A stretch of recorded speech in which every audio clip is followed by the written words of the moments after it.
According to research in 2018 by Clinical Psychological Science, over 40,000 Americans die from suicide every year.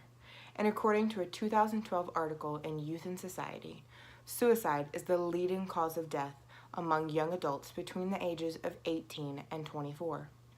Feelings of isolation and hopelessness are high among young adults, including myself. In October of 2017, I attempted suicide. I felt alone and that I had no other options, that the world would be better off without me. Unfortunately, that's how many young people feel. And with the remaining stigma around mental health and the lack of access to treatment needed, too many young adults die from suicide. In this presentation, we will look at the rising rates of suicide, their possible causes, prevention, and support. Rising rates.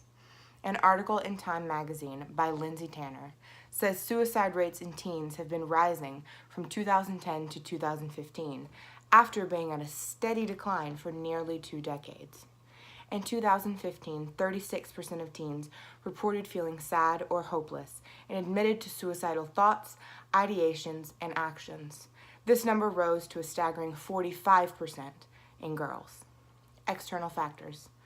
According to a 2017 Time magazine article, suicide rates have gone up in parallel to the rise of social media.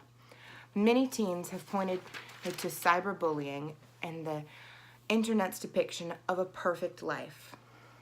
A 2018 Clinical Psychological Science article says frequent social media use can lead to poor overall well-being, especially when the use pushes the limit of addictive. Forms of electronic communication, such as text, emails, and social media, has led to increased feelings of loneliness. More than ever, teens and young adults are seeking help for mental health.